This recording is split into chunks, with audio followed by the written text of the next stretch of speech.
Details tonight in a case that has stunned the Chatham County community. A former corporal at the Chatham County Detention Center was indicted this month for sexually assaulting 5 different children 7 years ago.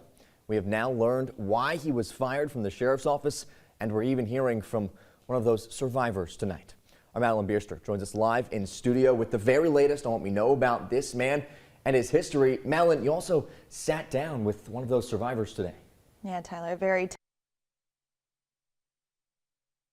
serious charges now of rape, aggravated sodomy, and aggravated child molestation involving at least 5 little kids. A personnel report now shedding light on Kenneth Morell's track record at the sheriff's office. I also sat down with a brave survivor who came forward as this case continues to move through the court system, hoping her story can make a difference.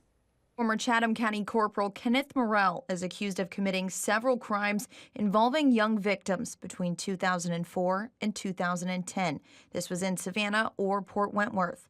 But he wasn't arrested until 2020. Prior to his arrest, his personnel file with the sheriff's office reveals he was fired for sending sexually explicit text messages to a subordinate and engaging in sexual harassment.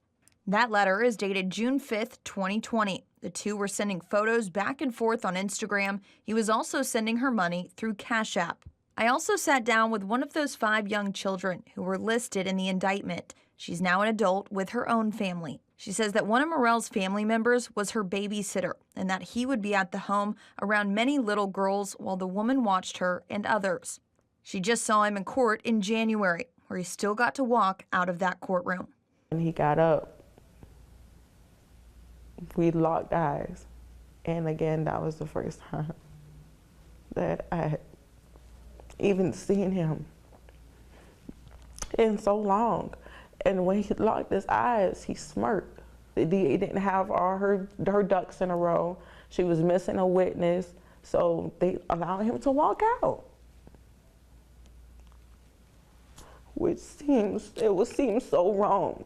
She was just 5 years old and says Morell was 19 or 20 when these incidents happened. She says she was sexually assaulted and abused by Morell from kindergarten through 4th grade. She says one of her family members was also sexually assaulted by Morell when she was just 3 years old. She knows many of the other victims as well. She says she can't believe it's taken nearly 2 decades for this case to come to court. Because anybody will believe a police officer. Anybody will believe anybody with a badge because they feel like those are the people that are supposed to keep everybody safe. And you have been doing this for so long. So it's like, I know you probably dealt with cases with kids, or you probably dealt with children. How many other kids, have your mom watched in the time period that I left? And have you done that to them too? Like, you're sick. She says when she first came forward, no one believed her. Her advice to other parents: always listen to your kids and trust what they have to say. Right now, there's not a next court date listed in Morell's case, but we are staying completely on top of this. We'll bring you that information as soon as we have it. Reporting live in studio, Madeline Bierster, WTOC News. Important report.